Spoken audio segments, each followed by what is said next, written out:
All right, folks, let's get going. My name is Nate Kleinman. I'm a co-director of the Experimental Farm Network.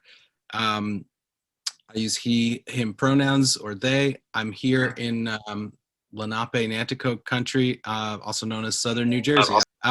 So we're having a conversation today about labor in the organic seed movement. We thought we would bring a great group of people to talk about, to introduce themselves and to sort of guide this conversation. But we really do hope that this is going to be a bigger conversation with all of you, both in the chat and later. We're going to ask everybody to introduce themselves, at least everybody who is a seed grower. This is a bigger group than we anticipated when we thought we would have everybody introduce themselves. We hope that this is going to result in some long-term organizing, and there's plans afoot already to continue this conversation. We've tentatively scheduled a meeting for next week, not this Thursday, but the following Thursday at 2 o'clock Eastern, and we'll put the information out about that. We have a form we're asking folks to fill out too if they're interested in this ongoing effort. Without further ado, I'm going to introduce the other folks. I'm just going to have them introduce themselves, but we're going to go one by one. And we're asking, a couple of them are not seed industry people, but we thought that they had interesting perspectives to offer to this conversation. So we're really grateful. And we're going to start with the two of them. Kathia, I'm going to ask you to go first, if you don't mind. That's totally fine. Thanks so much. Great to see you. Likewise. Hi, everyone. My name is Kathia Ramirez. I'm the Food Justice Coordinator at CATA, el Comite de Apoyo a los Trabajadores Agricolas, the Farmworker Support Committee. And first of all, I'm really grateful to be part of this panel and be part of this conference. This is actually the first time that I participate in this conference. So I'm excited to share a little bit about the work that I do at CATA. And also excited to reconnect with some people that I've met in the past. So I believe I'll be able to share my screen, right?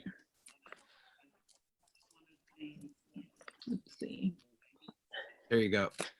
Okay. I do have a couple of slides. Let me turn this off. Okay. I know this is a Zoom meeting, and I like to show you some pictures of some of the work that we're doing here at CATA. I'm also located in Nanticoke, Lenape territory, Southern New Jersey. I'm gonna talk more about our community garden and give like a general overview of the organization. Nate, do you want me to go like dive into whatever I'm sharing? Okay. So CATA is a Spanish acronym, stands for the Farmworker Support Committee. We actually work in 3 different states, including New Jersey, Pennsylvania, and Maryland. We are a membership-based organization. The name indicates the Farmworker Support Committee. So we do focus with the farmworker community, but we also do work with the immigrant community in the 3 states that I've mentioned. And we do all of this through organizing. We are not a service organization. We do provide capacity building so that our members are able to make informed decisions based on their interests. So just a general map of where we are located. Oftentimes when we mention New Jersey, people think we're like right across the bridge from New York. But we're not, we're like down South Jersey. And these are some of the main crops where a lot of our members work. We have our headquarter office in Glassboro, New Jersey, which is part of Gloucester County. And we have another small office in Bridgeton, New Jersey, which is part of Cumberland County. And some of the major crops there are peaches, blueberries, and tomatoes, including some packing houses as well. In Kennesaw, Pennsylvania, we work in what's known the world mushroom capital of the world, Kennesaw, Pennsylvania to be exact. And then we also work in Salisbury, Maryland, where there's a whole a big like Lane Selman, and many of you may know Lane. She's worked with the Culinary Reading Network. I think she's collaborated with almost everyone that is on the call, and she has just done really great through the Culinary Reading Network. Can you still hear me? Stakeholders together. I can hear you, but I can hear the Culinary Reading Network faintly in the background. Somebody else is in the background. Okay. Experience for folks. So we're going to hear. Oh, it's Rebecca. That's Rebecca, Jay. mute yourself. That's Jay Bost. Actually, if someone can mute Jay Bost. Thanks everybody for being here. Okay, one second. Let me find him in my list there. Should I just wait? I'll go for it. We can hear you fine. Okay. So again, just general overview of our work. Like I said, we are membership based. We do organizing work and training, including. As Jay said, Um, I'm this initiative called the Culinary Sorry, Reading. I'm not sure if you're able to hear me. And I was going to talk today a little bit about. It may be I coming can through. hear on you, but it's Rebecca. distracting. Yeah, maybe Rebecca, can you mute yourself? There you go. Thanks. Okay. So like I was saying, we are a membership-based organization. We do organizing work and trainings such as workers' rights, pesticide use, pesticide exposure, heat stress. We do immigrant rights. We don't necessarily do like services, but we do more of advocacy work. So more recently in New Jersey, they passed driver's license for all, including the undocumented community. So that's one of our advocacy efforts that we've done at the local level. Of course, food justice, which is my area of work, including organic community gardens. Workers' rights, like I mentioned, we do cases with like wage theft, overworking, people overworking, or like too much pressure at work. And in 2016, we started a community radio station where we also have our own radio program to sort of promote some of the work that we are doing. To be more specifically, I wanted to focus more on the pandemic work that we've been doing. We've been doing a lot of farm worker outreach, doing a lot of mass distribution, resource distribution, information distribution. A lot of our community members were excluded from the stimulus package that the government provided. So we started our own undocumented solidarity fund as of 2020, and we still distributed some last year. We did a lot of advocacy work, and we also expanded on our food justice work, particularly our community gardens. Just some numbers to put out there. We've reached a little bit over 1,500 farm workers, including 72 farm labor camps.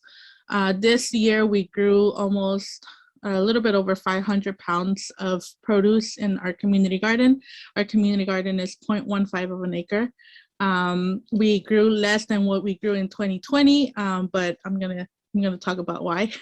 We used our radio station, and that was like our main source of information to the community. And we fundraised over $20,000 in the Solidarity Fund that I've mentioned. And we did more advocacy. We helped a lot of our members through the driver's license process of like applying, getting their documents together, and booking their appointments and all that. More specifically, since this is a seed growers and a food justice focused conference, I wanted to talk a little bit more about our organic community gardens, our food sovereignty and herbal medicine initiatives, are the Agricultural Justice Project and Food Justice Certification Label, and Agricology, which all falls under the food justice program. And I'll try to be brief. I know I only have like up to 10 minutes. So this is some of the work that we do in our organic community gardens. A lot of our members are volunteers. They bring their children, so they get to like play in the soil, learn about some of the work that we do. One of my goals in the past 2-3 years was to grow as many varieties of hot peppers, because a lot of our members are from Latin America, specifically from Mexico and Central America. So we've had up to 12 different kinds of hot peppers in the garden, as well as herbal medicine, some herbs. This year we started a youth program, and that's the reason why we didn't grow as much as we grew last year in 2020, because we started a new internship program where we had 9 interns this year. And the thing that CATA offers in terms of the internship program, this was like the first time ever like that we ever worked with youth. So it was a little bit challenging, but at the same time it offered some capacity building for high school youth. The age range for our youth are from 14 to 19, and they're not only like getting their hands on the soil and learning about like how to garden, what a seed look like, but they are also doing the theoretical piece of it. So like they're learning about our food system, injustices in the food system. So there's 2 aspects to it. And this year we are going to have 6 interns, and we're gonna have them from the spring to the summer so that they can see like the whole process of like how to grow, like what does he look like, to all the way to like setting up for our markets. Because since the pandemic started, we started market days where we provided some of the produce to the community at low or no cost, and everything we grow is organic. We implement, like I said, the herbal medicine aspect to it. We've grown up to 17 different herbs in our greenhouse, and we have an annual herbal medicine exchange where people in the community learn about the uses of the herbs, learn about local wild herbs, and how to make medicine out of it, and like sort of exchange with one another. In terms of food justice certification, we are one of the founding members of the Agricultural Justice Project, which brings a social justice aspect to a certification, a food label certification. It sets rigorous standards, and I was also known, and I should probably mention this now, that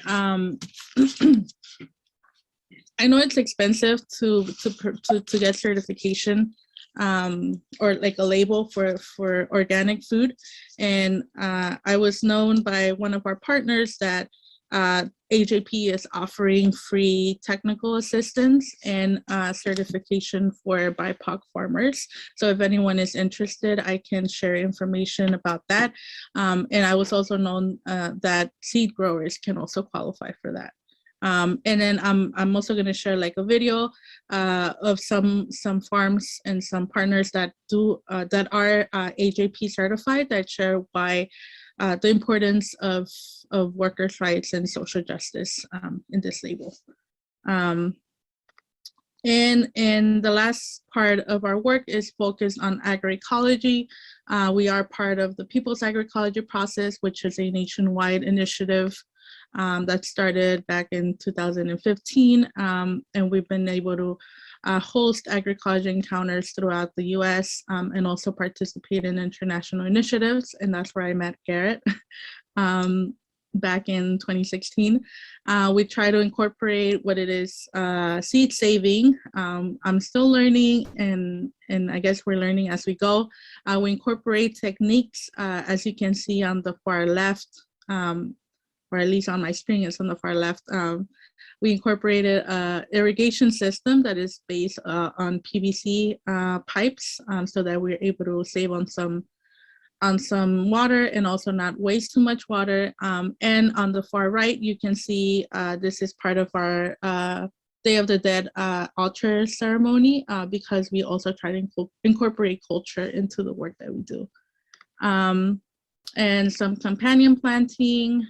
We ran out of space, so we put in the peppers with the garlic, and then the garlic came out, and then the peppers had enough space to thrive. And this is just a picture of the garden, so you can get a visual of what it looks like. And I do have our social media handles, and I'll be able to share that in the chat as well. Sorry if I went over. And I'm happy to talk to anyone who wants to learn more. Awesome. Thank you so much, Kathia. One of the reasons we thought this was an important perspective, obviously, if you can't have a conversation about labor and farming without talking about the people who do the bulk of the work. But also because CATA is a really interesting model of an organization that was started by farm workers many decades ago and focuses its work on what farm workers need and want. And I think as seed growers talking about organizing and coming together, I think the breadth of work that CATA does is really inspiring to me. So thank you, Kathia. And now we'll go to Garrett next, and then we'll do Reily, Clint, and Edmund. Garrett, take it away. Yes. Hello, good people. My name is Garrett Graddy-Lovelace. I teach and research ag policy. I'm from a farming background. I'm a novice seed keeper and a lifelong advocate. And I work in the Piscataway, Natural Anacostan lands and waterways, and had the honor of meeting Kathia in Cuba at an incredible event on agroecology and food sovereignty, and have great respect for the organic seed growers. So I want to talk to you today about the undervalued agrarian skill and labor that is blinding agrobiodiversity conservation and agricultural policy. On both fronts, both realms of policy are failing because of their inability to honor and center the agrarian skill of seed keeping and agrobiodiversity. On the agrobiodiversity front, the power of seeds has been thought about in terms of its high tech, it's stacked, it's got the genomic editing. That's not real power of seeds. The real power of seeds, as we're figuring out with climate change, vastly surpasses and upends the dominant misconception of power. Seeds' actual power, which is resilience and potentiality, correlates to their proximity to real agrobiodiversity, not their distance to it. So this is kind of unfolding in a crisis in ag policy governance at large. So the world's gene banks more or less correlate to the world's center of agrobiodiversity, which seems like it would be acknowledging ag labor and the labor of upkeeping seed keeping, but actually it hasn't, because who has access to all of that treasury of germplasm? It's largely professional breeders, not actual farmers. So this led to the access and benefit sharing seed wars and the treaty that came out about 2 decades ago. This treaty did talk about farmers' rights. So maybe that was recognizing the agrarian skill and labor of agrobiodiversity. Kind of, it looked like it might. It talked about the protection of the knowledge. We need to include farmers in decision-making. 20 years later, farmers' rights has not been adopted by any national government for real. So there's kind of a fail on that level, even in terms of the lip service. Deep in the state of the world's plant genetic resources, food and agriculture, you'll find talk about the need to have greater attention to on-farm management of this treasury. But in fact, all the money pretty much is flowing to Global Crop Diversity Trust, which is exit2, or gene banks. And gene banks are very important. But if all of the money is going to gene banks and you've just got pictures of people who are actually saving the seed and they're unnamed people, then you've got a failure to support the conditions for ongoing agrobiodiversity. And a lot of money is flowing to agrobiodiversity that could be going to farmers and people actually doing the work. So I would travel to Svalbard Seed Vault to see the kind of, the treasury of germplasm stored in Tupperware. Now you've got a ton of money going to the Crop Wild Relative Project, which is for wild relatives. In fact, $440 million has already gone to collecting crop wild relatives, but again, largely to infuse into varieties that are under plant variety protection. So you've got this problem here where as climate crisis is getting worse, the actual pitiful aspect of modern varieties is laid bare. Their intrinsic vulnerabilities, they're exceedingly thirsty, they need super irrigation, they need so much hydrogen, nitrogen fertilizer, they need all the toxins, and they also need genetic infusion. But wouldn't you think that if there's this recognition that there's actually all of the open pollinated varieties, the land-raised varieties, the seed saved for millennia by people around the world, which has all of this ancestral answers to abiotic stresses, and actually our molecular treasuries of options, these crop wild relatives are veritable elders of agroecological survival and climate crisis. So wouldn't there be a realization that all the people who cared for crop pod relatives and didn't just call them weeds would be remunerated right now, or actually honored with for the expertise? Indigenous farmers around the world have studied, valued, and protected crop pod relatives for millennia. So where is the sector-wide apology for misallocating the resources and undervaluing that labor? It is not there yet. In fact, the gene banks, even on a national level, continue to circulate germplasm around the world, but to other gene banks and other professional plant breeders. And Experimental Farm Network, Nate's project, is an exception, so it's a very important one. Meanwhile, the ag labor of agrobiodiversity and seed keeping is getting further devalued because now the germplasm is rendered as data. And these very vast genomic sequencing projects, you've got a further kind of decontextualization of genetic resources out of the hands of the people who do it. So Via Campesina has called this out and said, we have looked after seeds for millennia. We've carefully worked on them. There's been a lot of labor. And we gave those seeds to the treaty, to the multilateral system of exchange. But actually, it looks like you're just patenting them. So now we're in a situation where, as long as the treaty does not prohibit extensive proprietary intellectual property on the seeds that we're freely giving to the treaty, we're going to have to stop providing the seeds and their data to the treaty. So there's this kind of showdown coming because of a devaluation of the labor. I've looked at all of these policies, my job, so I'm constantly studying them. And even in this thing of how agrobiodiversity happens, it's as if it's just happened out of nowhere, as if the labor of upkeeping the seeds is invisible. Where is ag labor, the skill? Where's the agrarian crisis in this model? Ag policy, where's coloniality, I would argue? And Garrett, it's gotten even worse because, I've got to bust in because the interpreters are asking me to ask you to slow down. Yes, forgive me. Oh, yes. Okay, so things have gotten worse. A lot in here. Sorry. Yes, now the Bill and Melinda Gates Foundation has taken over the Consultative Group for International Agricultural Research, the Exit2 Gene Banks, which is saying that they're beneficiaries of their work, which are the farmers. So now the farmers are rendered beneficiaries of gene banks and not the providers. So there's an ongoing erasure of the labor there. Meanwhile, over in the ag policy, there's also an erasure of labor. So all of the benefits of agrobiodiversity, nutrition, ecology, have been erased because of this fixation on high productivity. But the force of the discourse of scarcity is actually a farce. There's so much food produced in the world. And in fact, the detrimental, the bad parts of surplus have been hidden by neo-colonial discourses of modernity and neoliberal discourses of scarcity, competition, and charity. So there's an old crisis of surplus, and I've researched this in the agricultural archives.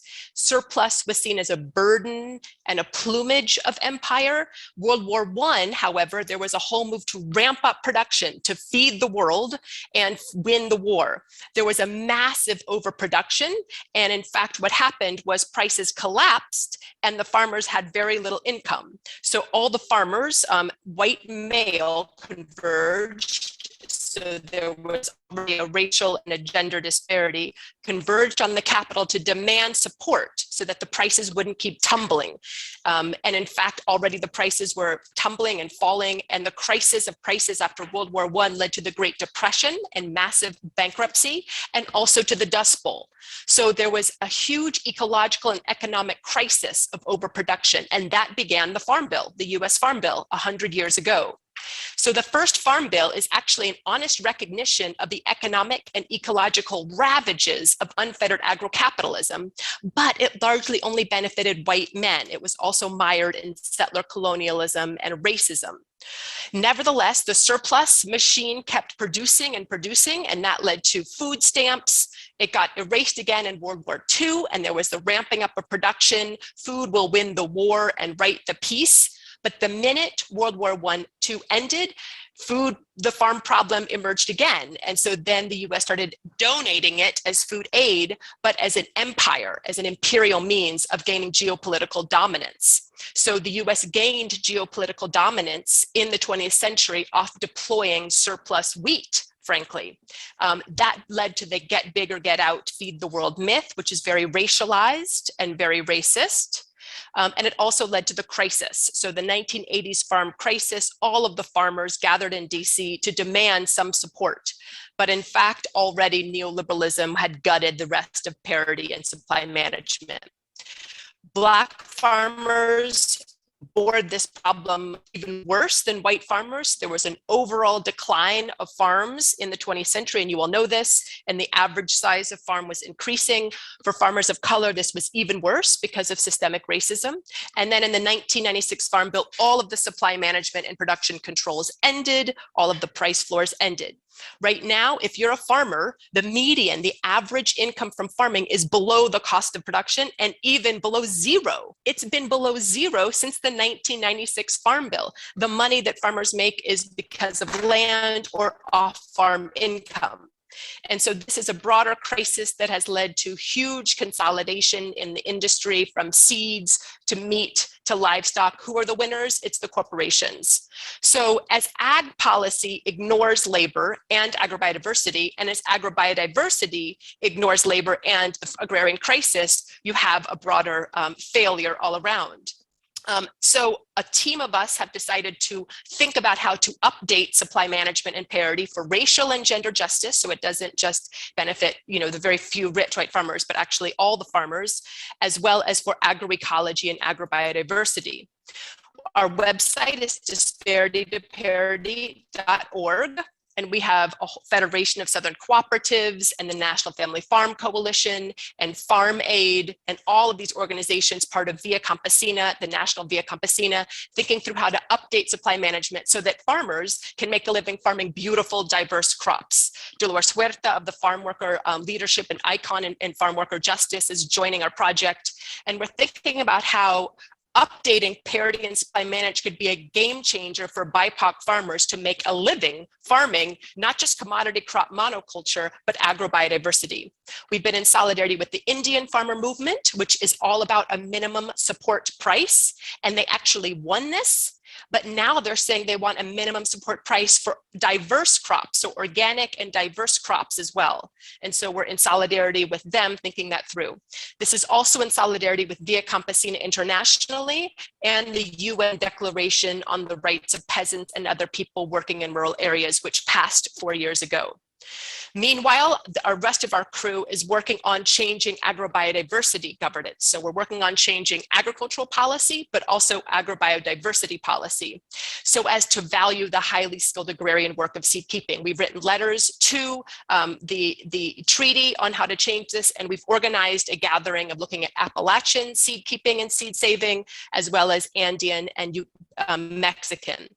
We organized this event with Ira Wallace, our mentor and project manager, as well as Bill Best and a lot of seed keeping experts and frankly legends in the Appalachian region, asking under what conditions does agrobiodiversity nourish communities? Well, it is when the skilled work of it is honored, supported logistically, economically, socially, and epistemically. We brought this to Yucatan and led the same workshop. It was really powerful. It was grounded in Mayan and Cherokee cosmovisions, which is about honoring agrobiodiversity as a verb, as the work of agrobiodiversifying. And we worked with many seed keeping elders to have a whole report in Mayan and in Spanish, and then worked with the Peruvian farmers of the Andes who repatriated hundreds of native potato varieties from the gene bank to revalue and recover and adapt the skilled agrarian knowledge of agrobiodiversity. So I'll end with this special issue that we've organized, a bilingual multimedia open access special issue for practitioners as well as scholars of agrobiodiversity. We're asking for papers, commentaries, policy interventions, videos about how people are thinking about how to value, remunerate, and center the highly skilled agrarian work of agrobiodiversity in action. So I'll drop the link and please submit something. We'd love to work with you all. Thank you. Thank you, Garrett. Wow, that's a lot of information there. Really appreciate it. And it's great to get a broad overview on some of the bigger issues that are involved in this work that we're talking about.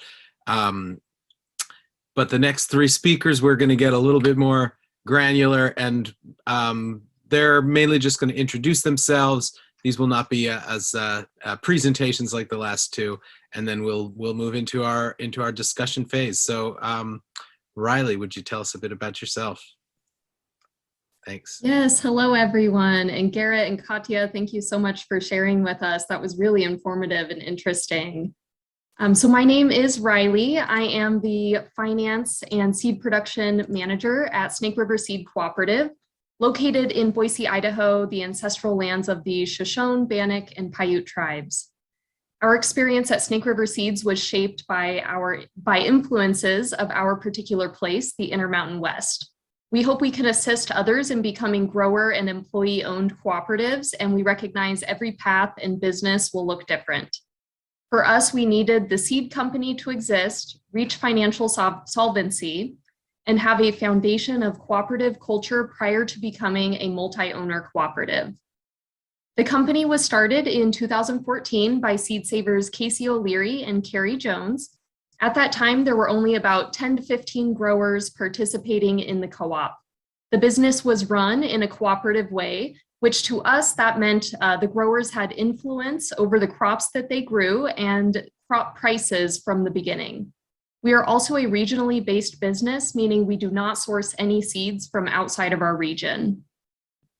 We have always been very open about the finances with our growers by providing reports at our annual grower meeting.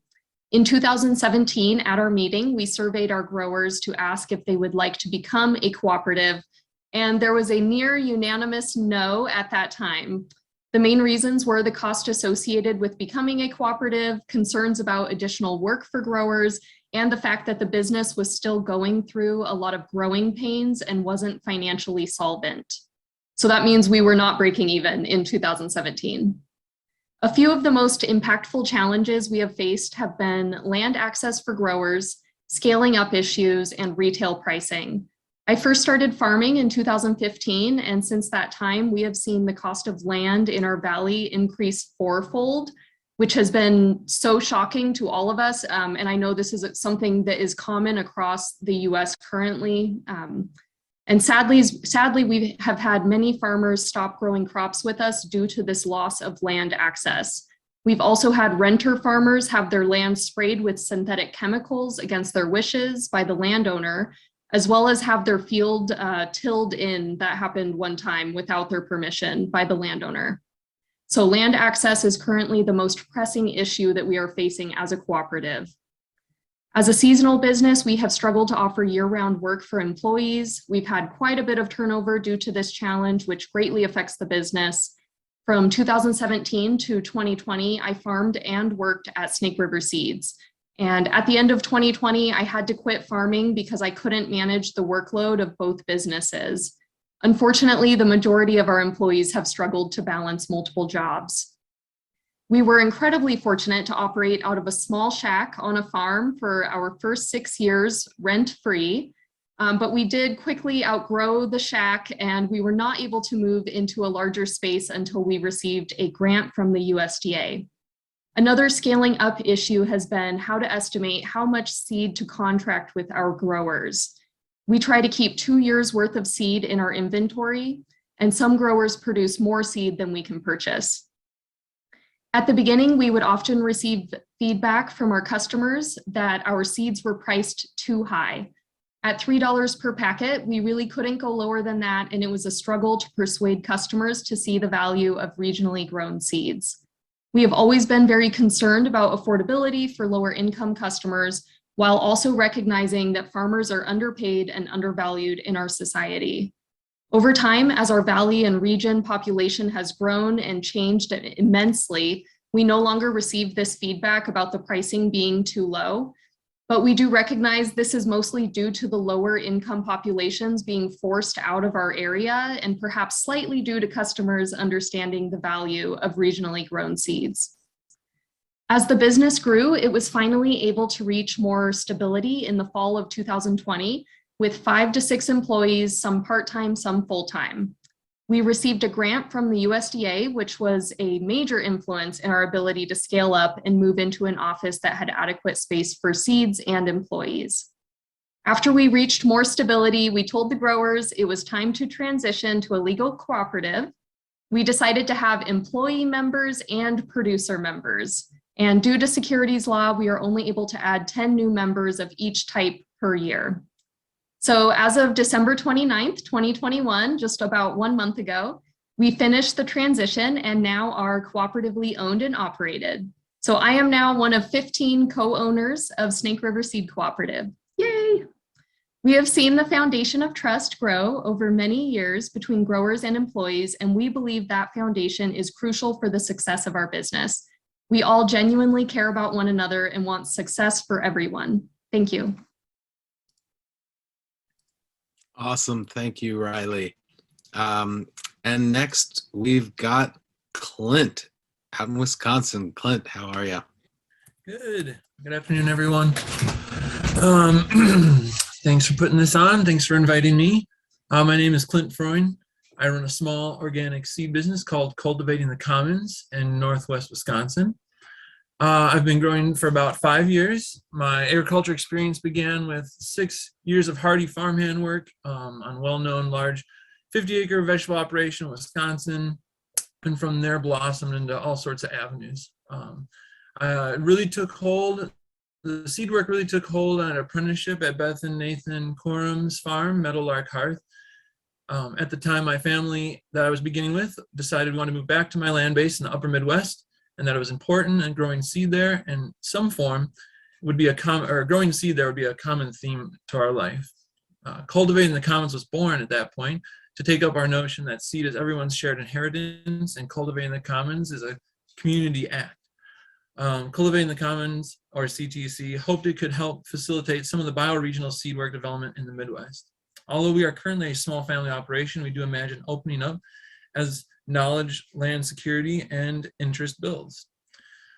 We've been a small operation since the beginning. Our experience mirrors that of many young farmer entrepreneurs face, especially now, which is land access or tenureship. Combine that with tight markets for pricing on seed contracts, and it's not the most inspiring place to always begin. Luckily, my mentors placed a lot in my mind about approach to seed work. They focused on growing what you love, bargaining for what you need or should make, and going for the twofers, as they say, growing seed and maybe getting beauty or food or sustenance from that, or in some cases, animal fodder, which we tend to feed our animals. We focused on the beauty of the seed process, the knowledge and the relationship, and that's often overlooked while you're chugging out vegetables in a local food system. CTC started seed work contracts for other small companies. It was a simpler way to hone our craft than jump-starting a complicated retail packet business. We were already certified organic for our vegetable CSA and wholesale co-op we were a part of, so adding seed and getting that premium help makes sense to do it. The Midwest, though, is not known as the holy grail of Eurocentric seed production, so picking sensible contracts and sizes really mattered. Small-scale contracts also other growers might overlook were easier to pick up for us on a small scale. There was also a lot of experimentation to figure out what would work or how it would work here and discover how to make that function. I finally began doing contracts in earnest for more companies after a couple of years and began seeing a bandwidth of pricing and contracts. On one side, I could see companies opening seed source transparency, talking about where seed came from, being much more intentional. I saw companies offering contract prices that reflected maybe the origin of the seed production, the scale, or the breeder, or perhaps the added work, say breeding Brassica aureaceae in Wisconsin, as it added value to their marketing or product.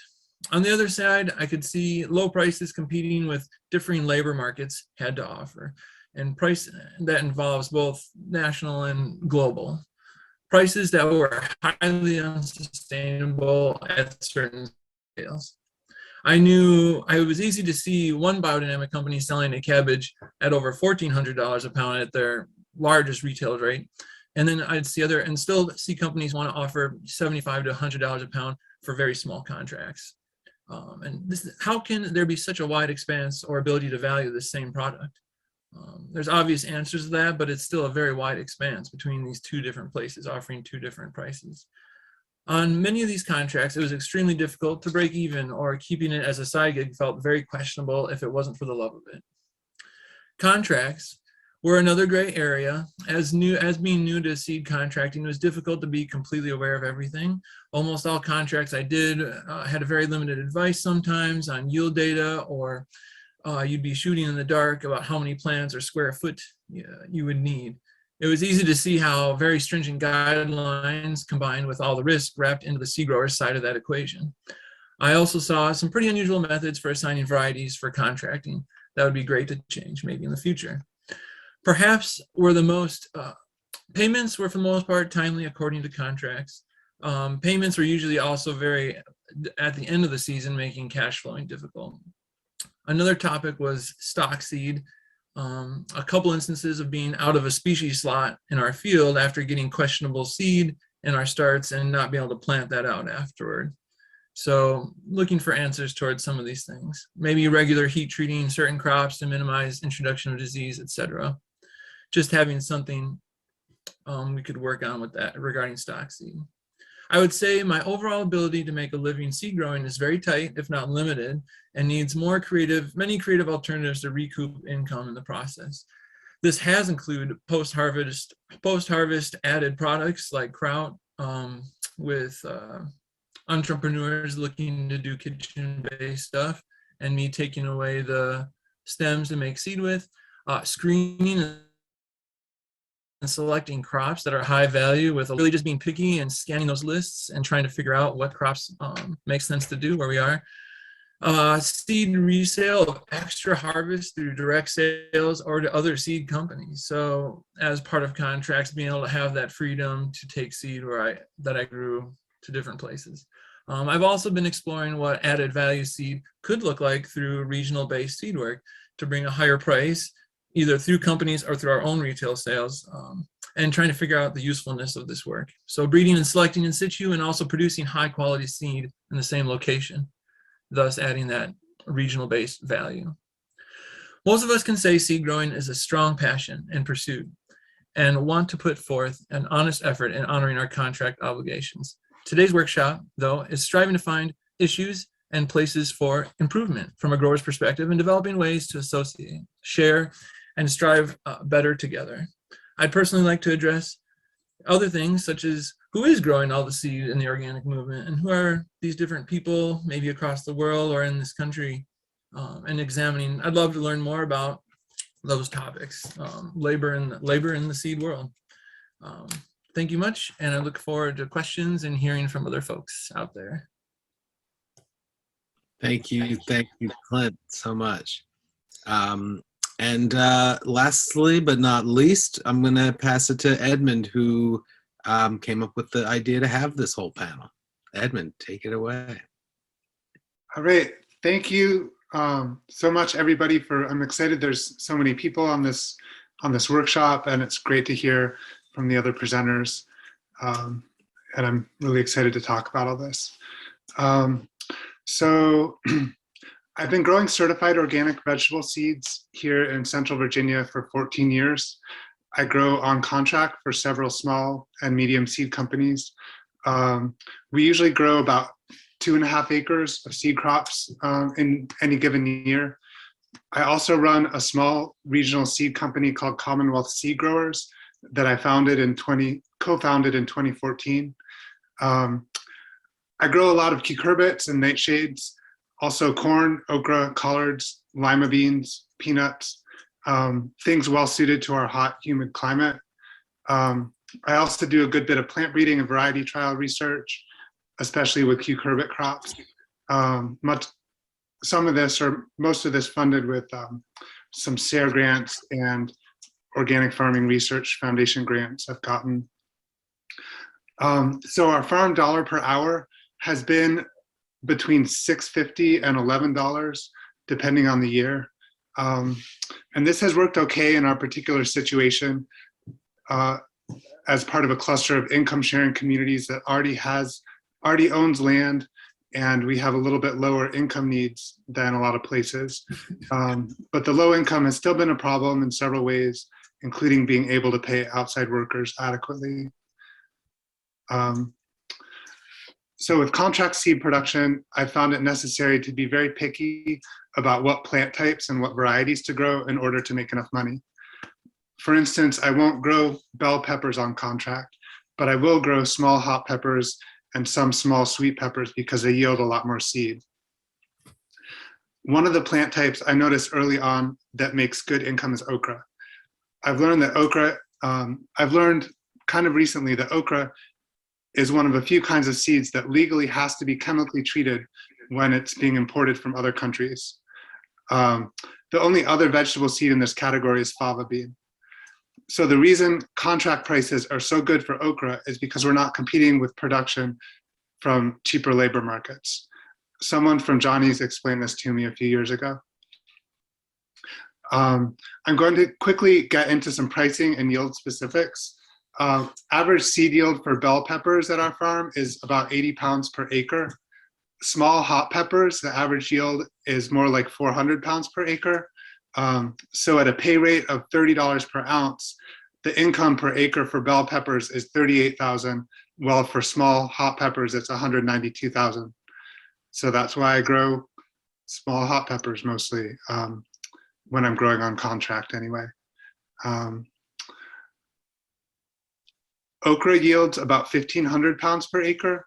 So that's $48,000 an acre at $32 a pound. And this is a good price because okra is a pretty easy crop to grow. I think of peppers as being more work per area. Many of the cucurbit crops we grow yield around 200 pounds per acre. At $70 a pound, that's $14,000 an acre. I don't think these cucurbits are less work than the okra. So I think there's definitely a need for improvement there with the cucurbits prices. There are some varieties of squash that have yielded as much as 500 pounds per acre, some as little as 100 pounds for a healthy crop. So I think that we need to aim for prices that are roughly double what we're currently getting. I'd like to see prices double or triple for some lower paying crops like bell peppers and cucurbits, and then increase slightly matching inflation for the higher paying crops like hot peppers and okra. So we're in a movement that is quite critical of the practices of large corporate and multinational seed companies that has built its mission, identity, and markets around these critiques. I want to say that I appreciate and care about this movement. I see myself as part of it, and I appreciate the people who have done so much to build it. But we haven't yet built something that challenges the logic of globalized capitalism when it comes to seed sourcing and providing fair compensation for seed growers. This is true to the extent that we mostly haven't even been talking about the problems, and few of our customers even know that most of the seeds are outsourced. Something that has frustrated me about contract growing is the way quality is disincentivized because payment is by weight. First off, I end up choosing the seedier varieties because I can't afford to grow the less seedy ones. Second, I have often found myself doing the needed work of roguing and maintaining varieties when I know that the extra time I put in will lead to less seed, lower payment, and an unsustainable dollar per hour. As we organize around these issues, what we're aiming for is not just better compensation, but better quality seeds, really making good on the promises of regional and organic adaptation. So one response to all this has been a proliferation of new seed companies that are growing, companies that are growing most or all of what they sell and selling direct to farmers and gardeners. And I'm part of this movement with Commonwealth seed growers. I'm still really excited about this way of doing things. And some of these projects have been successful, some of these projects have been really successful, but we can't all start seed companies. It's a lot of work to start a retail business, and it often takes a while. And some of us aren't great at that kind of work, or maybe that's not what we want to be focusing on. There needs to be room for seed growers who aren't doing retail. And one way to do this is with cooperatives, which I'm excited to explore more. But also what this points to is that we don't have a simple situation of seed growers on the one hand and seed companies on the other. We have seed growers who grow on contract and also sell direct. We have seed companies that grow all the seeds they sell, and we have seed companies that source most of their seeds in global markets. our response and action plan needs to embrace and work with this kind of complexity. So what do? I don't just want to find ways for current seed growers to make a decent living, but I want to make it work for a lot of new growers and really grow the movement.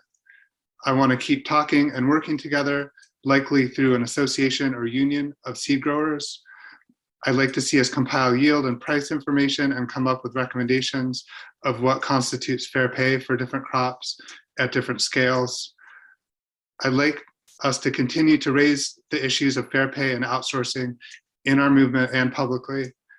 I'd like us to find ways to connect with and collaborate with other seed growers and seed movements internationally. And lastly, I want us to be able to envision big changes and work towards them. Thanks. Awesome.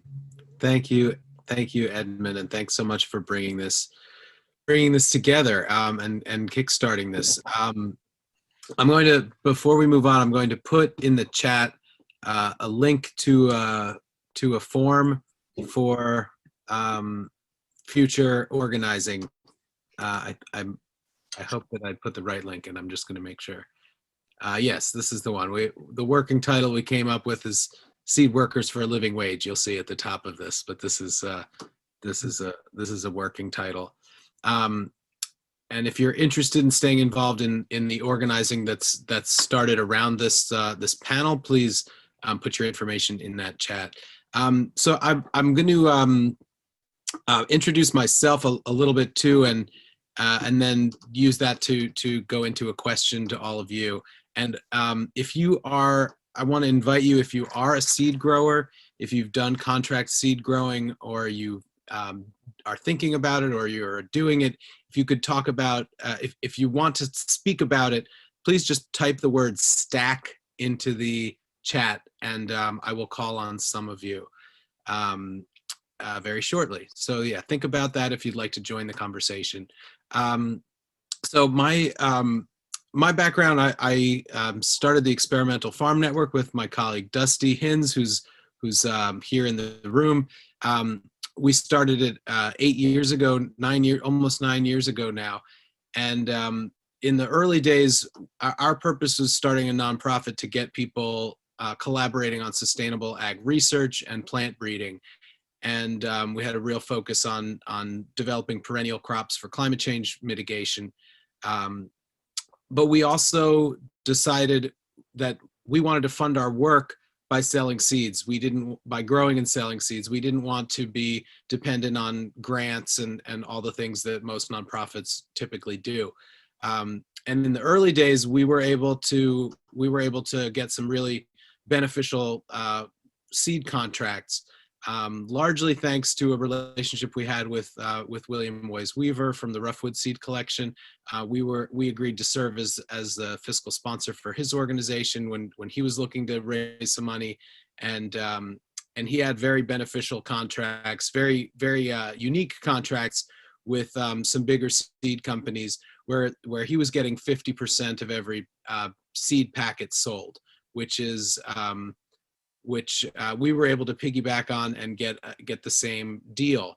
And we quickly realized that this was a very privileged kind of arrangement, and Dr. Weaver got that because they wanted to boost his name and use his seed collection to boost their company. So, but when we started our own seed company and started selling online in 2018, we wanted to offer growers contracts that were similarly advantageous for them. When we're growing and getting a cut of every seed packet sold, you are sharing the risk with the company. The grower and the company are sharing some of the risk, but the potential for reward for the grower is much, much higher. We've done some contracts where we sell by the pound, and if we sell, we might be cited a price $200 a pound for some brassica seed. But then if we were getting 50% of every packet sold, even if we were getting 25% of every packet sold, we might be able to make $1,000 or $2,000 from that pound of seed. given how few seeds go in a seed packet. So that's, you know, there are very few companies that are doing this, and from a business perspective, maybe it's not the best, but we feel like it's a commitment to our growers. We want to have good seed. We want growers who are in a position to steward good seed, to do their own breeding work, and that's not going to happen if they're getting lowballed on prices. True Love Seeds gives 50% to everyone across the board. We do a sliding scale, 25% to 50%. But you know, this is something that not a lot of seed companies are doing, and we kind of want to, you know, throw the gauntlet down and urge more people to do something like that. But I see we got a few people who are interested in speaking, so I will go to them, and then let's start with Debbie. Debbie, if you can't unmute yourself, there you go. Can you hear me? Great. Yes, thanks. Okay. Hi, I'm Debbie Peason. I've been a contract seed grower for how long? I don't know, 10, 15 years, something like that. I'm part of the same network as Edmund in Central Virginia, and you know, just been having a lot of the same issues as Edmund as far as not being really compensated enough to make it worth it, and particularly the kind of disincentivizing, you know, quality work and not wanting to work with varieties because they're not seedy enough, even though they're really good varieties, has been really frustrating. So yeah, I'm really interested in like alternative payment structure. And I had a good talk with, you know, Ira over at Southern Exposure, because we grow a lot for Southern Exposure, particularly about like block-based payment. And she said that they do a little bit of that in high mowing. And so she and I have been talking about, I mean, the first step would be just putting together a lot of good like yield data. And I have been collecting data from my farm, Edmund's farm, a few other growers in the area. So I have quite a lot of data for different varieties, mostly that Southern Exposure offers, and also Commonwealth. But I could use more data. It would really, you know, the more data I have, the better, of just, you know, mostly yield through per square foot. And then Ira and I were talking about getting some, you know, computer geeks involved in doing an analysis of what like a fair compensation would be. Like, you know, so the idea is you'd be compensated per square footage of what you're growing. You know, for me, that would make a really big impact on what I choose to contract with every year. And I'd be really interested in, you know, working with some varieties that aren't as seedy, but as long as I get paid for it, you know, because otherwise you're essentially volunteering, you know, to work twice as hard for like, you know, a variety that doesn't make very much seed. So yeah, if people want to send me, I know there's a way to organize this better, but I'd be happy to just collect more data and get that data to, you know, to Ira and other people who are interested in working on this and doing an analysis of what like a fair block payment structure. I mean, one thing Ira brought up is that they're not, at high mowing, they don't offer the block payment to new growers so much. So that's kind of an issue as far as like access for new growers and all that. I don't really have an answer for that, but I still think that it could be a really good way of, you know, addressing this issue of not being and experienced growers not being incentivized to grow varieties that don't make a lot of seed. So. Thank you, Debbie. Sure. Yeah, that's definitely something we've talked about in this future organizing work, to compile that yield data among other data points, contracts, and other things. All right, let's go to Melissa. Melissa, how are you? Nice to see you. Hi, nice to see you too, Nate. Fairly inexperienced actually with contract growing. I've only officially done it once for Southern Exposure, and I mean, it was just too much work for too little pay. It was the bottom line. And over time, we're a nonprofit, so despite the name, we're of course driven by profit. We still have bills to pay and insurance and all the same thing as any other business. And so the pandemic actually sort of forced us into more of a seed company model, because we used to just distribute seeds locally. And so we put everything online and started selling seeds and shipping them, and it just really picked up over time. And we've shifted to doing, you know, almost 100% all locally grown seeds and not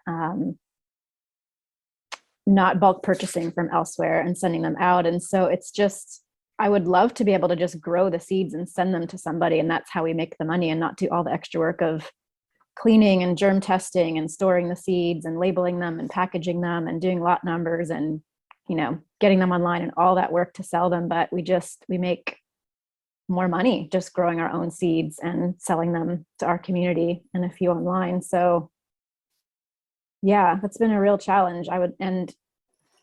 The pandemic was an opening for us. There was no contracts, but I just reached out to seed companies I had relationships with to be like, we have excess of a certain number of things. Are you interested? And because there was such a seed shortage, so true in Southern Exposure, seed savers, and recently with you, Nate, with some Molahia and some other things that we just have loads of because they're very seed heavy and they grow well here. We were able to sell, you know, for a few $100, but when it's all said and done, it's just way more money to be made by selling the packets directly ourselves. So I'm really interested in exploring more of a co-op type model or working with other growers, because the labor to do all that stuff is incredible. We kind of have a unique situation because we partner with another nonprofit that has a nursery that employs disabled adults. And so we're able to be a part of that community, having free access to land and a place to store our seeds and do all the seed packaging, and we employ some of the adults there. And so it's worked for us because I think a lot of those real labor costs that others have of land and rent and utilities, we just don't have those. And I always worry if that goes away, we'd be screwed. Like, what would we do then when suddenly our costs go up next? We have to pay for all this extra stuff. So that's us. All right. Thank you, Melissa. Really appreciate that perspective. Let's go to Simon and then Beth and then Heron. Simon, go for it. Oh, thank you so much. Yeah, thank you so much to all the presenters. I just get like so almost worked up about this issue because it's like, it's really great to hear other people's perspective, because sometimes you feel you're kind of alone, and sometimes I feel like maybe I'm just not very smart at running my business well, and like maybe there's other people that can magically produce this seed somehow way cheaper than I can. So super nice to hear everyone's perspective. I would just like to say very briefly, like, we run our own seed company, and then we also sell through, we're up in BC here, so we sell through the BC Eco Seed Co-op. And this year we started to dabble in a bit of contract growing. And just very briefly, I would just love to say that like co-ops are so much work, and like there's so many moving parts to them. But like generally speaking, like it's just nice because the co-op, we get a percentage, and that's just so much easier to, like what you were talking about is like, it's just seems so much easier and more fair because you kind of share, versus when you're trying to go on contract, you're sitting there trying to do this pricing, and really, to be honest, we're just taking a stab in the dark. And like, there is, you know, very good seed enterprise budgets. There's lots of ways to do that, but it gets into a lot of like record keeping that we're just kind of getting better at. But yeah, so that's just kind of our experience anyway. But I would like to know better how to set prices, because one of the things that we're finding is that like one of our big goals, both as a farm and a co-op, is to sell to more farmers and support farmers and have a good local source for seed for farmers. And it's just really hard when you're competing. We're, you know, probably 3 or 4 times. We're asking them to pay 3 or 4 times what they would pay at, say, the high mowings. And but yeah, just to get to my question, I guess, is like, do you feel like the work that you're doing, like say Edmund, or this kind of work that you're creating, it sounds so interesting to me, but do you think that there's some synergy between Canada and the States? Because so many of our farmers do tend to shop in the States. So I would love to kind of watch and participate in this, but do you think we need to kind of get our own thing going up in Canada, or do you think there's some synergy there between the two countries because we do go back and forth so much? Or yeah, I would love to. I'm sure that there's synergy, and I think that we should absolutely explore that. Okay. I think that starting an organization that that includes the United States and Canada, at least, you know, at a minimum, is kind of what I'm thinking. This workshop, when I was pulling together people to present at this workshop. Like there are elements of the situation in Canada that I just didn't have my head wrapped around at first. So I thought I would start out with a US focus, but I think it wouldn't be that hard to broaden it. If that Okay, makes sense. yeah, thank you. And Thank you so much. Yeah. I'd love to hear more about the BC Eco Seed Co-op. Okay, yeah, thank you. Awesome. Thank you for that, Simon. All right, Beth, and then Amira, I see you added your name too, so I'm going to give you the chance after Beth if you'd like to jump in. Beth, go for it. Okie dokie. Can you hear me? Yes, nice to Okay. see you. Thanks. Yeah, thank you very much for this great workshop. I just wanted to, I really appreciated everything that people have said. I wanted to turn to the biennial seed crops because they're a special situation. And also, there's been a lot of importing of them. Well, we particularly imported a lot of the biodynamic bred brassicas from Europe, and it's no longer very easy to import for a small place. You have to have a seed assistant in Europe, etc. Anyway, thinking about the carrots, onions, brassicas, and beets. We've done contract growing and run an online business, and have been doing this work in various places for over 20 years, but are now in Western Nebraska. And that's in the United States, in case anybody wondered. That was a joke. Anyway, I wanted to say that the biennials have not been, one should never pay $200 a pound for cabbage or that kind of thing,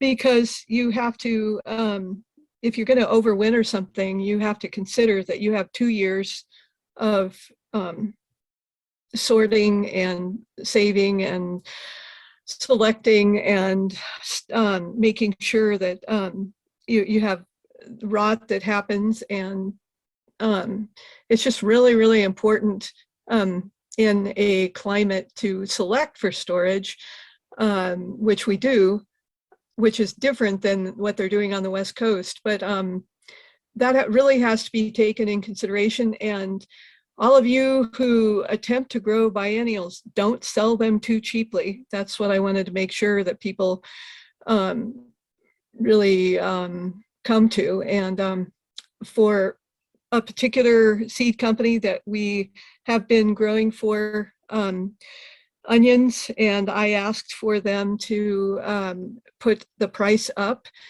which was only $170 a pound. And considering that we have 2 years of work in it, it's pretty, that's really not enough.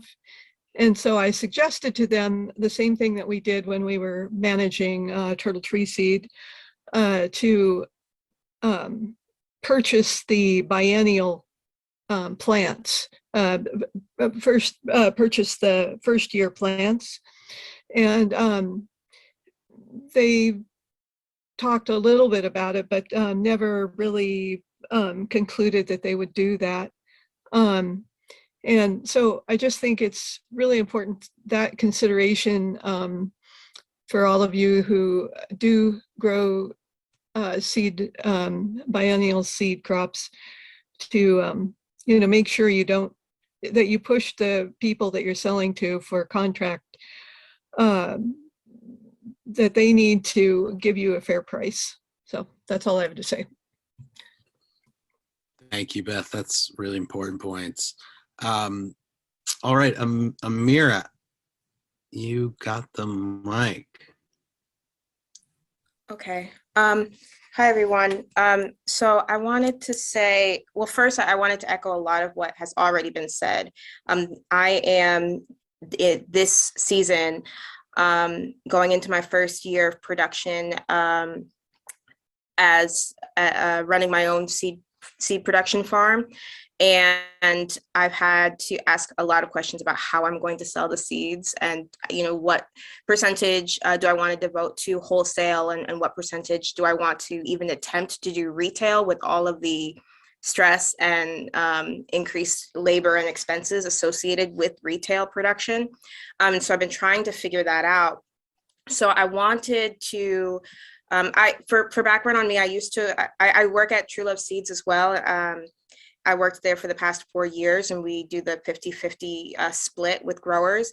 And so this year, starting my own farm and looking at some of the wholesale prices, I've been absolutely appalled at some of the prices I've seen that wouldn't allow for me to actually make a living on my 1 acre.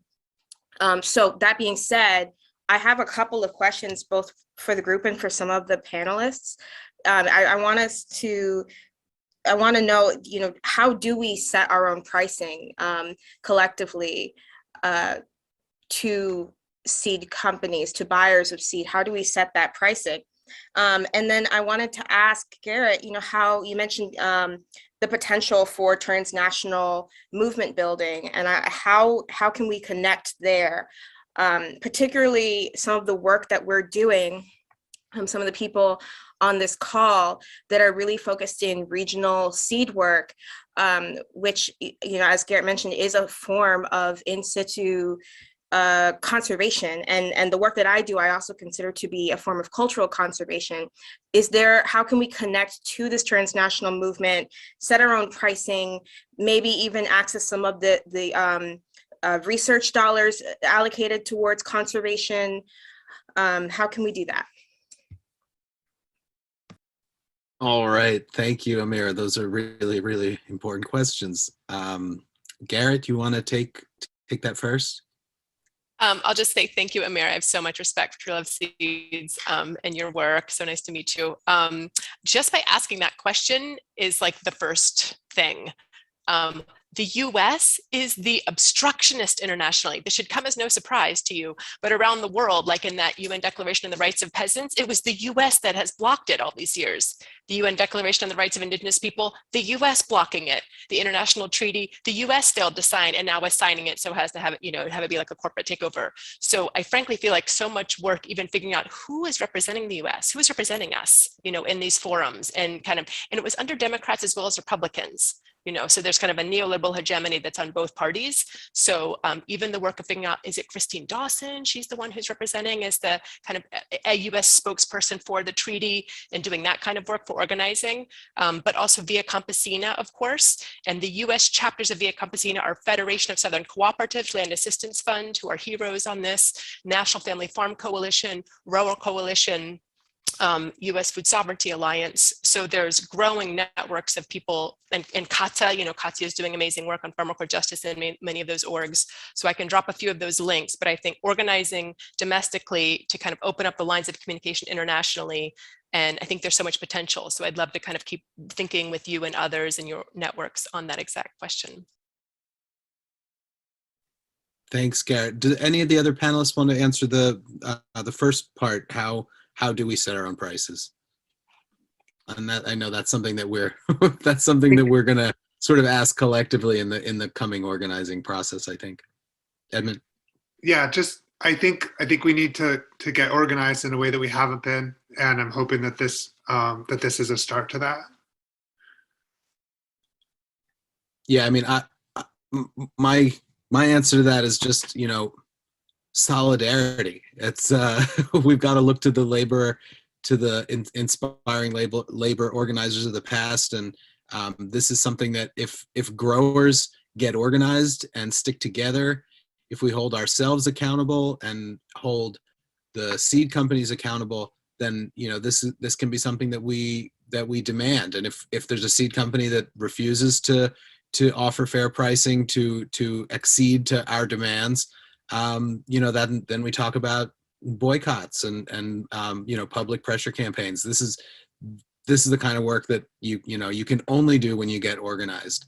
And so that's part of why this process is super exciting.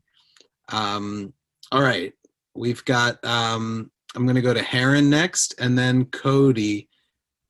And then, yeah, just keeping an eye on the time. We've got another 10 minutes, I think, officially, and we can spill over 15 minutes after that, as I understand it. And then we'll go to Amy as well. So Heron, go for it. Yeah, hi, everybody. Thanks for everything everyone's been saying. I'm really excited to be part of this, hopefully, burgeoning movement. We've talked a little bit about some of these things. So if folks have heard me say these, or other people have heard these other folks say these things, just bear with me. I'm a little hesitant, honestly, about sharing yield data. I will share yield data with seed growers and companies that are growers themselves, but seed companies that are repackers are really the one with the contract is the person who's really responsible for framing the yield data. And so as a grower, you're basically, again, gifting your intellectual property. Is the company doing the same? And this goes in that solidarity. Are the seed companies in solidarity with us? So if we're doing the research and we're offering our data, who's that helping? Is that helping us actually get fair prices, or is that helping seed companies figure out stuff they should have known 20, 30, 40 years ago? So it's a little bit of confusion to me about whose solidarity are we on within that model. So the seed enterprise budget model, I've seen a lot of those things, and I've been on both sides of the fence, both in the seed company and a seed grower model. And without the transparency from the seed company as to what their enterprise, how they're seeing their budgets, there cannot be a true seed enterprise budget. So that, again, that transparency, are we in solidarity as a seed system? And so to me, I think the seed companies need to come to the table. When we're talking about setting prices, it has to be about labor. It has to be about what is living cost, what is it costs you as a person to live and to provide that living wage for the folks that work with you. Because in a seed company model, if they're already budgeted their labor, they're not asking if they're going to give. In the last 2-3 years, many folks have had to raise their labor costs in-house, pulling orders or packing seeds, or keeping higher level staff on, and those labor costs have gone up anywhere from 20 to 40%. Did you get an increase in your seed price of 20 to 40%? That's the question. Did you name your labor price to those folks? Because they're naming their labor price to know how they can retain their workers in this time of pandemic. Are they interested in retaining you as a seed grower by paying you what it takes you to live? Because obviously we've had raised wages.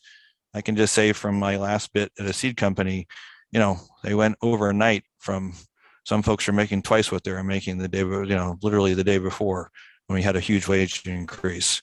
So, you can see Starbucks is paying, $17.50 an hour in my area, which we only have a couple of them, but are you making $17.50 an hour? Is seed work worth $17.50 an hour? So these are some of the questions. I think it is about the labor cost. I think it is about setting contract terms together. I think it is about standing in solidarity. And I think, yes, many of the seed growers in Canada are selling to companies in the US. So I think that solidarity needs to happen on both sides of the border, to affect those, affect change. So I'm very pro what we're talking about today and excited to be part of it. So thanks everyone for coming together. Thank you, Heron. All right, Cody, I saw your hand, Amy, and then Melissa, and then I think we're going to go back to the panel for closing words after that. Greetings all, Cody here. I actually do have a question for the panel and anyone else who wants to chirp in. I've been thinking a lot about, as a newish contract grower, I've worked at a seed company for a couple of years, how organic certification can act as a barrier for people getting into seed contracts, especially working with companies like High Mowing that are only going to sell organic seed, and how, I don't know, I'm sure a lot of people in this room have thoughts about the organic certifications and the inherent problems within it. But I am wondering if anyone has any ideas on how we can, as a group of contractors, work together and support each other in navigating organic certification needs or trying to come up with different standards so that we're not beholden to a government regulated certification that is necessary to really, you know, be able to grow a lot of those larger contracts and potentially have a living out of this. So if anyone has any thoughts on that, I'd be really open to hearing them. Thank you, Cody. Let's go to Amy. Hi all, thank you for this. Lots of really great perspectives. And here in Oregon, and I know on the West Coast, there's been a lot of farm worker overtime bills. And I'm just curious what I have raised and tried to get in them, but I haven't had a seat at the table, the whole parity price issue and that floor for minimum pricing, because I have farmers who are struggling with everything that was raised today. Now, many who are paying $18 to $22 an hour, they won't be able to afford time and a half if this bill passes. And yet they're being put into a light then that they're not taking into consideration racial justice and equity. And so it's this really ugly battle that's going on right now. And I'm just curious if anyone has any help for how we can try and get more of this parity pricing into legislation like that, which is definitely happening right now. Thank you.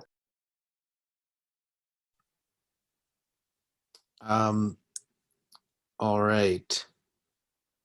Garrett, I don't know if you want to jump in real quick. I saw you go move to the chat maybe. Sorry to flood the chat, but lots of connections. But Amy, that's so key. And I feel like parity was taboo as a topic because it was seen, there's actually an amnesia around it. And so there's an idea of like, oh, get the government out of agriculture. It's like the government's always been in agriculture, you know, otherwise it's just a corporate capture completely. And it's a race to the bottom as farmers are pitted against each other and it's quite brutal. So, but the fact that there's such a robust history of parity, even though it was, you know, certainly racialized and gendered who were the beneficiaries, but the fact that it existed is such a powerful precedent for organizing. So disparitytoparity.org is an attempt to at least pool the people who remember how powerful that precedent is and start the mobilization. George Naylor and a few of the other ones were able to get Sanders to talk about it in the 2020 presidential election, and Elizabeth Warren, a few others kind of recognized the kind of farm justice premise of it and the fact that actually there was a lot of racial justice potential for this move. And I'll just drop the link to the really powerful article that kind of lays that out.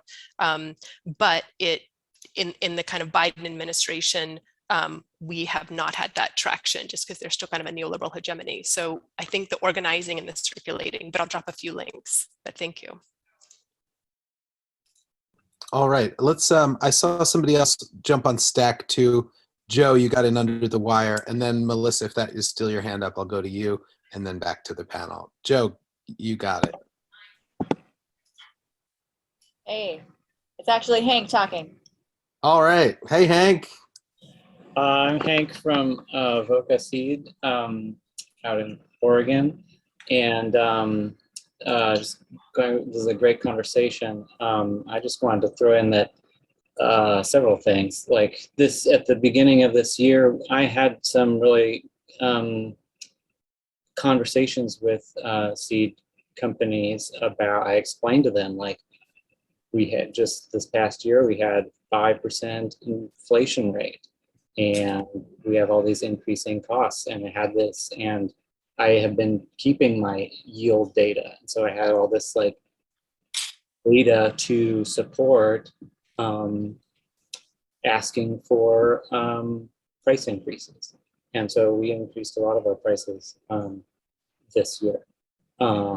And I think Joe and I were just talking about how we have both worked in like kind of on the other side in seed companies. And so we maybe have, we know what the margins are. We Yeah. know how much money the seed companies are making off of our contracts, right? And so I think we're in a unique position, and I know that not everyone's there.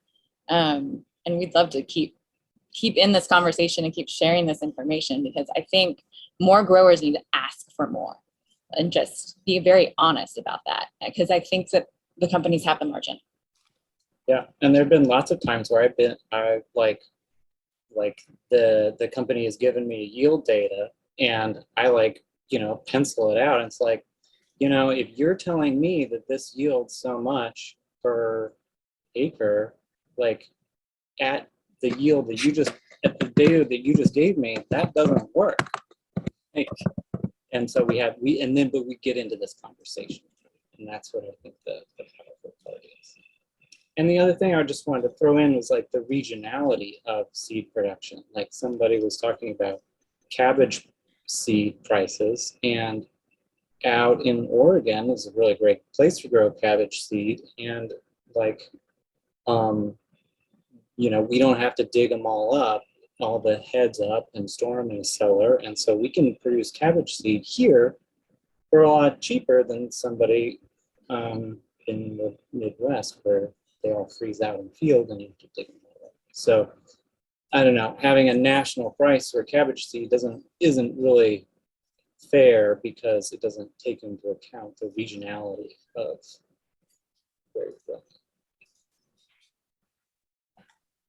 Thank you, Joe and Hank. And yeah, I was just going to also throw in. I'm involved with the new Ujamaa Cooperative Farming Alliance, and one of the things that that we've just completed is gone through. Ujamaa is also planning to do a 25% to 50% sliding scale compensation consignment-based profit share model, and we went through and determined each. We went through with Ira Wallace and some other people who have some experience in this work, and said, all right, well, which seeds are going to qualify for 25%, which are going to get 35%, and which are worth 50%. And those regional considerations are definitely a part of it. Hot pepper versus sweet pepper. All of these questions, you know, when you get down into the weeds, so to speak, it gets real complicated. But there's nobody other than us who do this work can really can actually, you know, say what is fair and what's just in these cases. All right, Melissa, you've got the floor. All right, I'll try to be quick. Being somewhat naive to like what margins seed companies have, because I mostly deal with ones that I know well and I feel are pretty transparent. Obviously, there's real costs incurred in doing that middle person work, but it seems to me like another conversation to have too is really the customers needing to pay more for the seed. And I remember, I think Reily, you said it earlier on, people balking at more than $3 a packet. But I mean, the reality is that like a lot of these seeds, we should be charging $10 a packet, and it's still a value getting all those seeds that multiply into all that food. And so maybe there's just a lot of public education needed for farmers and gardeners purchasing seeds to understand why, if the seed company is going to pay more to a grower because the grower's costs are real and they want to make a fair living, that's got to be passed on to the consumer at some point, which of course has its challenges too. That becomes a burden for farmers. But I don't know, just something that's kind of been nagging at me for a while too. And we've been playing around a little bit because we have some control of our prices, well, full control of it. And we do really tell our story to our community of the work we're doing. And just very anecdotally, people seem to have no problem when we charge $6 a packet for something that I've deemed interesting, unique, rare, special. Eventually that wears off because then everyone starts to grow it, which is the point. You know, we want people to take these seeds and grow them out themselves. And the next year they're just regular $3, $4 a packet. But I don't know, perhaps if the customers really have an understanding as well. I never did 10 years ago when I was a grower, never grew seed. It's like the cheapest input for growing. And perhaps it shouldn't be. That's all. Thanks, Melissa. Yeah, that one quick story. I see Casey is in the room. Casey Piscur Wild Mountain Seeds in Colorado. You know, we sell some of the seeds that they breed there, and we had some conversations early on about what we were going to charge, and Casey was very insistent, and we appreciated it. We weren't sure in the beginning that, you know, some of those brand new tomatoes that they bred on the farm that are particularly adapted to that to that mountain landscape were going to cost $15 a packet, and we were like, all right, we'll put them up there and see if people buy it. And sure enough, people are willing to buy it. We have a note there that explains, you know, they're doing breeding work, and as soon as they put these seeds out into the world, any other company can can take it and start selling them a year later. So, you know, in putting them out for the first time, we're charging a premium because we're paying for that breeding work that is an immense amount of value. And we want to make sure that the grower, the breeder, is compensated for that. So yeah, I think Casey, I brought your name up, so if you want to say something, you're welcome to. I see you opened your camera, and then we'll go back to the panel. I'm told also that we have this room. There's nothing else in this room right after this, so we can keep talking until pretty much as long as we want. Although the seed swap starts at 6 o'clock Eastern in an hour and a half, and I can't stay on quite that long. Yeah, thanks, Nick. No problem. I think just overall, like, there's so many more farms, you know, for us, creating anything is more expensive. It doesn't matter what seed it is. So we all kind of have to come up with interesting models if we're not in the most ideal growing conditions to figure out how this works in each place. And so it really is a solidarity and diverse group to make everybody eat at the table. And so, you know, it's a little nervous to, like, you get a little nervous trying to, one, because you feel like you want to, like, not value your work sometimes because you can just buy a tomato here and you're nervous about 10 years of work transferring to someone in virtual world somewhere else. But, you know, you have to, you know, for us, if it's something rare and unusual that we pay close attention to, then you represent that in the in the description, and I think people are excited about paying for it. I think just in general there needs to be more transparency across all the seed that's out there so that people can see where the value is and be willing to pay more for it. So I appreciate, you know, Nate, your model is awesome, and happy to stand with everybody on these issues. Thanks, Casey, and thanks for all the work that you all are doing out there. All right, so I'm going to turn it back over to the panelists.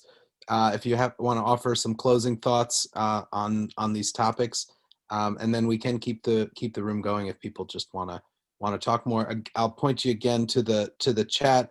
I know Reggie, who has been doing a fantastic job facilitating the first couple organizing meetings we've had. I posted the link to the organizing form if you want to stay involved, and I'll just post that again right here. Edmund, your hand was up, so you get to go first. Okay, great. So Cody's question about organic certification got me thinking, and my first thought is that organic certification is failing us. You know, there's seeds that are certified organic that are being grown anywhere in the world. We don't know where. We're not being told where, and it's undercutting regionally grown seeds. And I'm interested in trying to change the discourse and trying to change the way we talk about it and the way people talk about it with the public, so that values of regionality and also seed source transparency are at least as big as organic. So people, you know, when people are looking for the seeds, they're like, okay, well, it's organic, but is it seed source transparent? I want people to talk about stuff like that, or, you know, it's organic, but is it regionally grown? And also to really,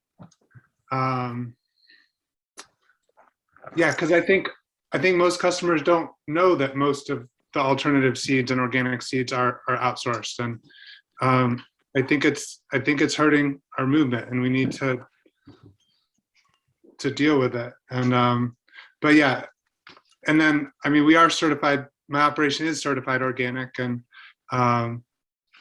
it's interesting because there's a session going on right now about problems, difficulties seed growers face with organic certification that I would have liked to be part of, because I think that just like the logistics of like seed, like the logistics of seed sources are different for seed growers than they are for other farmers, for instance. And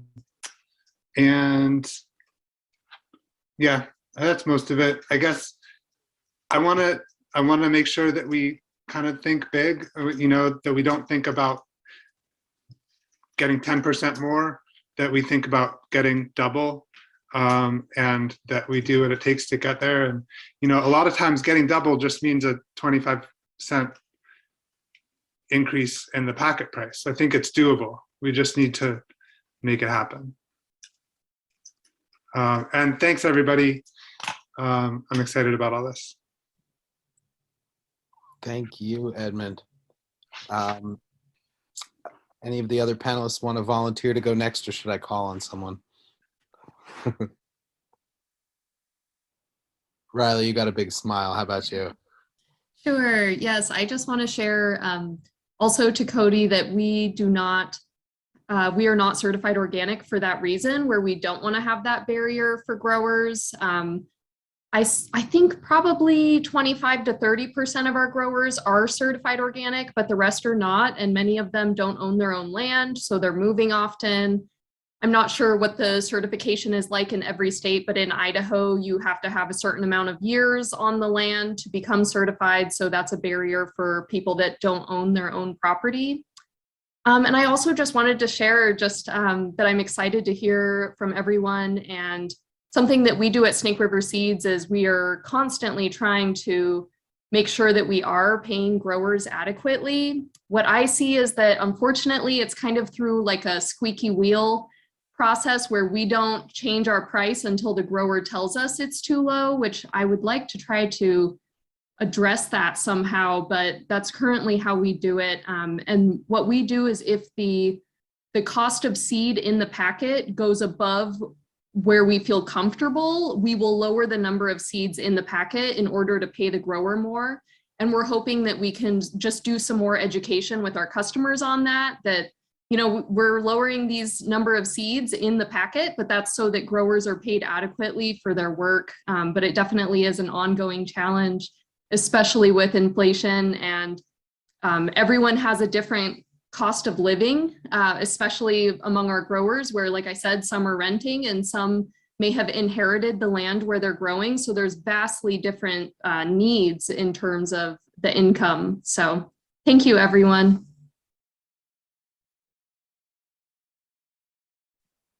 Thanks, Reily. I want to spotlight Amir's comment in the chat from about 10 minutes ago that at True Love they recently raised prices on some of their indigenous corn by $1 in order to pay more in solidarity payments to indigenous communities. We didn't see any reduction in customer interest as a result in this, and that's yeah, we have charged, we've noticed the same thing, and people seem more than happy to pay for the things that are important to them. Kathia, did you have anything you wanted to add here? Any anecdotes or thoughts from the CATA perspective? Like I said, I think the model of coming together and solidarity that you all practice is really has been really powerful for me. Just appreciation for being part of this space. There's a lot that I've learned in terms of like seed growers. Like one of the things we struggle with a lot in trying to grow food, culturally appropriated food for the community we serve, is that we oftentimes, well, it's hard to find these seeds, and it was great to hear the perspective of some of you growers. And all the labor that it takes in doing that. I'm also gonna, I think I mentioned the video of some AJP certified farms that talk about the importance of workers in social justice. So I just put that in the chat if anyone wants to take a look at that, and if they have more information. They need more information, or if you want to reach out to learn more about the work that we're doing, I'm also gonna leave my email in there. Thank you. Yeah, that's another reason I wanted to have you here. I think the idea of having an additional label that comes from the people who are pushing for it, I I think is another important one that, it may be that, we have fair trade labels for things that come from other countries, but we don't really have fair trade labels for domestically produced products. All right, Garrett, what do you got for us? Yeah, thank you. And just so much gratitude for everyone here. It feels very historic, this gathering. A few things. Firstly, Edmund's point about not just 10% more, but double for prices for corporate buyers. That is such an obvious ask. These corporations, some of you were saying, who are making enormous profits, kind of gathering and sourcing seed from smaller growers, that's a capture of value. So just kind of some kind of solidarity or cooperative or federation of cooperatives to be able to have a minimum support price or floor price that's high enough to cover the cost of production when the purchasers are large companies. That's such an important organizing strategy. But then also though the payment for ecosystem services, there's a lot of resources flowing right now for farmers doing regenerative agriculture. It's largely going to large landowners. And I think having some of the flow of that resources go to seed keepers and agrobiodiversity upkeepers like everybody in this room, I think there's a climate justification for that, as well as a nutrition justification for that. I feel like there's so many benefits that come from your all's work that are public good benefits that needs to be somewhat recognized in policy and research. And so I'll end with just the research title of the Farm Bill. There's a lot of potential with the Farm Bill coming up. I think a lot of people are so frustrated with the path dependency of the Farm Bill and the kind of corporate capture of it and the racism and the kind of ecocidal implications of it. So I think mobilizing around reclaiming the nutrition title, reclaiming the research title, even reclaiming the commodity title, which is where parity used to live, and having that just be reframed as a support or a minimum support price and supply management and quotas and cooperatives for growers at large, not just for monocultural production, but for agrobiodiverse production and in situ production. So there's a lot of potential. Honored to be part of this. Thank you, good people. So inspired. Thanks, Garrett. And last but not least, Clint, you get the last word on this one.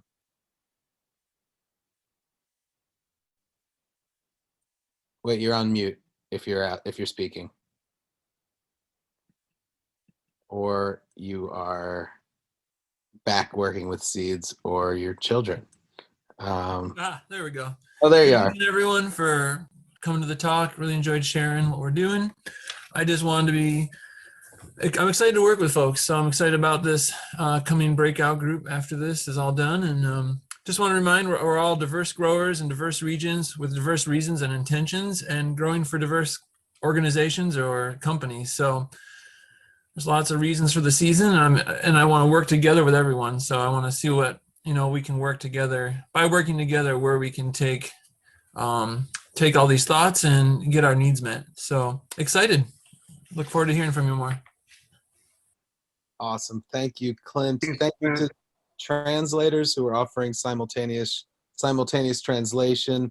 Thank you to the conference organizing committee for giving us this platform here, and to OSA and all the folks doing the tech behind the scenes, and all of you for coming out, and especially to Edmund and the panelists. Thank you all so very much.